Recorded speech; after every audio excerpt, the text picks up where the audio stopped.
నిత్యం శాంతి భద్రతలను పరిరక్షిస్తూ బిజీగా ఉండే పోలీసులు క్రీడాకారులుగా మారారు. విధుల్లోనే కాకుండా క్రీడా మైదానాల్లోనూ సత్తా చూపుతామని నిరూపిస్తున్నారు. వివిధ అంశాల్లో నిర్వహించిన ఆటల్లో తలపడ్డారు. కాసేపు పోలీస్ యూనిఫామ్ను పక్కన పెట్టి క్రీడాకారుల డ్రెస్లతో కనువిందు చేశారు. పోలీస్ కమిషనర్ నుంచి కానిస్టేబుల్ వరకు అందరూ క్రీడా స్ఫూర్తితో పోటీల్లో పాల్గొన్నారు.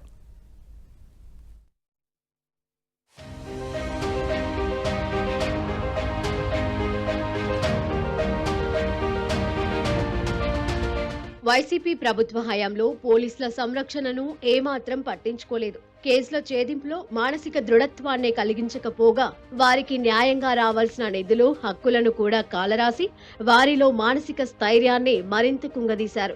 ఇప్పుడు కూటమి ప్రభుత్వ రాకతో నిజమైన పోలీసింగ్ వ్యవస్థ మళ్లీ రాష్ట్రంలో ప్రారంభమైంది. చట్టవిరుద్ధంగా వ్యవహరించిన వారు ఎంతటి వారైనా శిక్షించే విధంగా పోలీసులు పనిచేస్తున్నారు. గతంలో పోలీసుల్లో మానసిక, శారీరక దృఢత్వాన్ని పెంపొందించేలా క్రీడా పోటీలు నిర్వహించేవారు. వైసీపీ అధికారంలోకి వచ్చిన తొలి ఏడాది మాత్రమే ఈ తరహా పోటీలు నిర్వహించి ఆ తర్వాత 4 ఏళ్లు పూర్తిగా వదిలేశారు. ఇప్పుడు పోలీసుల కోసం ప్రత్యేకంగా క్రీడా పోటీలను నిర్వహించే విధానానికి ప్రభుత్వం మళ్లీ శ్రీకారం చుట్టింది.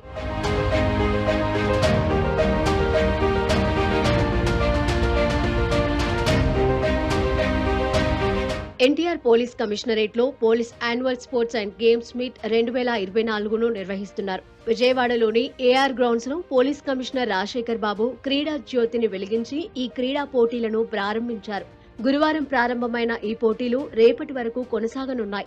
ఎన్టీఆర్ పోలీస్ కమిషనరేట్ పరిధిలో విధులు నిర్వహిస్తున్న పోలీస్ అధికారులు, సిబ్బంది ఉత్సాహంగా ఈ పోటీల్లో పాల్గొన్నారు. మొత్తం 7 జోన్ల నుంచి పోలీస్ సిబ్బంది గ్రూపులుగా ఏర్పడి వివిధ క్రీడాంశాలలో పోటీ పడ్డారు. Kabaddi, volleyball, tug of wire, handball, basketball, shot put, running తో పాటు వివిధ విభాగాలలో పోటీలు నిర్వహించారు. ఇక్కడ విజేతలుగా నిలిచిన వారిని రాష్ట్ర, జాతీయ స్థాయి పోటీలకు పంపనున్నారు.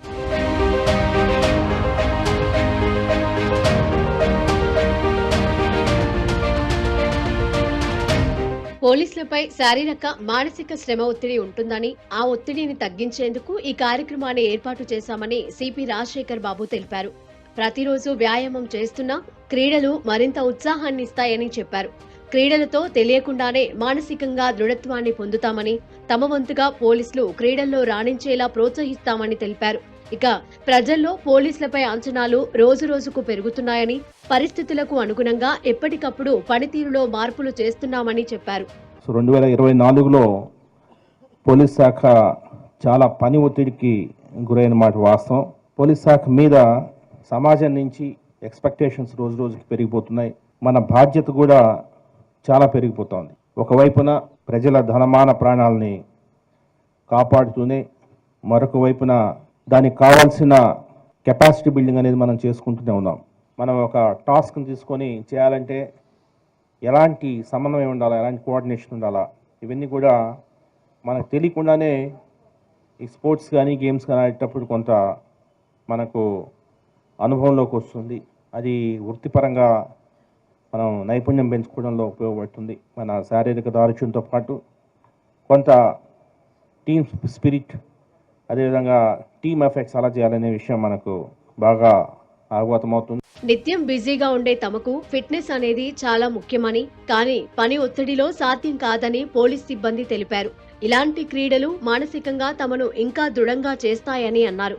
కేసుల ఛేదనలో కూడా మరింత చురుగ్గా పనిచేసే అవకాశం ఉంటుందని చెప్పారు. ఎప్పుడు బందోబస్తులు చేయడం, తర్వాత ఎలక్షన్స్ డ్యూటీస్ అని ఇలా ఎప్పుడు డ్యూటీల్లో మునిగిపోతూ ఉంటాం. కానీ ట్రైనింగ్లో మాకు చాలా ఫిట్నెస్ ఇస్తారనమాట. ఒరిజినల్గా ఫిట్నెస్ ఉన్న వాళ్ళనే పోలీసు తీసుకుంటారు. వీళ్ళ ఫిట్నెస్ని ఇంకా డబుల్ త్రిబుల్ చేసేస్తూ ఉంటారు. ఆ ఫిట్నెస్ అలా మెయింటైన్ చేయాలని ఇంట్రెస్ట్ చాలామందికి ఉంటుంది, కానీ కుదరదు టైము లేకపోవడం వల్ల. మాకు ఇలా స్పోర్ట్స్ మీటు మా పోలీస్ కమిషనర్ రాజశేఖర్ బాబు గారు మాకు అవకాశం ఇచ్చారు, డీజీపీ గారు అవకాశం ఇచ్చారు. దీనివల్ల మేము ప్రాక్టీస్ చేసి ఈ టీమ్స్ ఒక 300 మంది పైన స్పోర్ట్స్ ఇంట్రెస్ట్ ఉన్న వాళ్ళు ఇవన్నీ దీంట్లో పార్టిసిపేట్ చేస్తున్నారు. అందరికీ ప్రైజెస్ ఇచ్చి ఎంకరేజ్ చేస్తూ ఉంటారు. ఇది అయిన తర్వాత నేషనల్ స్పోర్ట్స్ మీట్కి వెళ్ళడం కూడా జరుగుతుంది. పోలీస్ కమిషనర్ నుంచి కానిస్టేబుల్ వరకు అందరూ క్రీడాకారుల డ్రెస్సుల్లో సందడి చేశారు. 4 ఏళ్ల తర్వాత ఈ తరహా పోటీలు నిర్వహించడంతో హర్షం వ్యక్తం చేస్తున్నారు.